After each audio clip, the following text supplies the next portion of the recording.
நான் பிறப்பிலேயே அதிர்ஷ்டம் இல்லாதவன். என் தலையில கடவுள் அப்படி எழுதிட்டார். நான் சமயவாதி, அடிப்படையிலே basically I am religious man.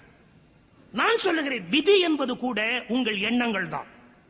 விதி என்பது கூட உங்கள் எண்ணங்கள் தான். நீங்கள் என்ன விரும்புகிறீர்களோ அது உங்களுக்கு விதியாக எழுதப்படுகிறது. பல பேர் சொல்றாங்க எனக்கு அதிர்ஷ்டமே கிடையாது. இன்னும் சாதாரணமாவே தோற்றம் கொஞ்சம் அசிங்கமா இருந்தா, கொஞ்சம் ஒரு மாதிரி விகாரமா, பார்க்க அவ்வளவு அழகா இல்லை அப்படின்னா, நமக்கு பர்சனாலிட்டியே இல்லப்பா, நம்மள யாரும் லவ் பண்ணுவோம், நம்மள யாரும் வந்து நேசிக்க மாட்டாங்க. அவங்க சொன்னாப்புல கருப்பா பிறந்துட்டாலே கூட சில பேருக்கு ஒரு தாழ்வு மனப்பாறை வந்துடும். நான் ரொம்ப கருப்பு அப்படின்னு. என்ன பெரிய கருப்பு? இந்தியாவுடைய இதிகாச நாயகன் ராமன் அவனே கருப்பு. இந்தியாவுடைய இதிகாச நாயகன் கண்ணன் அவனே கருப்பு. கருப்பா இருக்கலாம், நிமிர்ந்து உட்காருங்க. கிருஷ்ணன் லவ் பண்ணதை விடவா இன்னொருத்த லவ் பண்ண முடியும்? கருப்பா இருந்தா எப்படின்னா பிளாக் மணி மாதிரி அது ஒரு அட்ராக்ஷன். ஒயிட் மணியை விட பிளாக் மணிக்கு ஒரு அட்ராக்ஷன் இருக்குல்ல. கருப்பா இருக்க ஒரு பிளஸ் பாயிண்ட். முதல்ல நான் இன்னைக்கு ஒன்று சொல்றேன் பாருங்க, நமக்கு எதை குறைன்னு எல்லாரும் சொல்றாங்களோ இது ஒரு சாதாரண விஷயம் இல்ல. உங்களுக்கு எதை பிறர் குறை என்று சொல்லுகிறார்களோ அதுதான் உங்கள் பிளஸ் பாயிண்ட் என்று நினைக்க தொடங்குங்கள். உங்கள் வாழ்க்கை எப்படி மாறுகிறது என்று பாருங்கள்.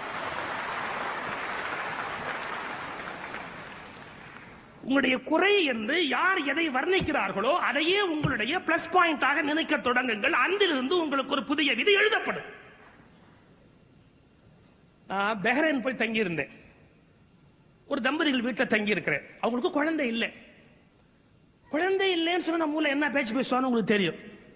நான் கேட்டேன் அவங்களே, கடைசியா குழந்தை இல்லைங்கிறது உங்களுக்கு வருத்தமா இல்லையா அப்படின்னு. அந்த அம்மா சொன்னாங்க, இல்லைங்க. இல்ல நீங்க செயற்கையா சொல்றீங்களா நிஜமாவே சொல்றீங்களா? அந்த அம்மா சொன்னாங்க, நாங்க பஹ்ரைன் வந்துட்டோம், இங்க தங்கி இருக்கிறோம், நம்ம இந்தியால இருந்து பல பேர் இங்க வர்றாங்க.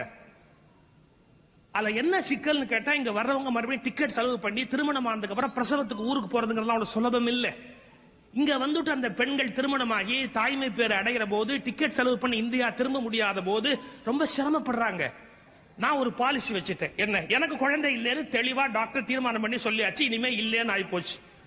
அதனால யாரெல்லாம் இங்க வந்து நம்ம இந்தியர்கள் இந்த மாதிரி குழந்தை பேருக்கு தாய்மை பேரோடு இருக்கிறாங்களோ அந்த பெண்களை எல்லாம் எங்க வீட்டுல கொண்டு வந்து வச்சு நான் தாயா இருந்து அவங்களுக்கு சாப்பாடு போடுவேன். டெலிவரி வரைக்கும் எங்க வீட்டுல வச்சிருப்பேன். என் வீட்டுக்கு வருவதற்கு அவர்கள் கூச்சப்பட்டால் அவர்கள் வீட்டில் போய் சமையல்காரியாக நான் வேலை செய்வேன் சொல்லிட்டு சொன்னாங்க. அது போல 36 பிரசவங்களை என் வாழ்க்கையில் பார்த்திருக்கிறேன். சொல்லிட்டு அந்த அம்மா முடிச்சாங்க, எனக்கு ஒரே ஒரு குழந்தை பிறந்திருந்தால் அந்த குழந்தையை மட்டுமே என் குழந்தையாக நினைத்து அவர்களுக்கு பிறந்த குழந்தையை பேரன் பேத்தியாக நினைத்திருப்பேன். இப்போது எனக்கு 36 பேரன் பேத்திகள் எல்லா ஜாதியிலும் எல்லா மதத்திலும் எனக்கு இருக்கிறார்கள். எனக்கு பிள்ளை பிறக்காதது கடவுள் எனக்கு கொடுத்த வரம். இருந்திருந்தால் நான் ஒரே குழந்தை மீது அன்பு செலுத்தி இருப்பேன். எனக்கு இல்லாததாலே நான் இன்றைக்கு எல்லா குழந்தை மீதும் அன்பு செலுத்துகிறேன் என்றார்களே. நண்பர்களே, உங்களுக்கு எது சாபமாக விதிக்கப்பட்டதோ அதை வரமாக மாற்றிக்கொள்ள பழகுங்கள். வாழ்க்கை உங்களுக்கு இனிமையுடையதாக மாறும்.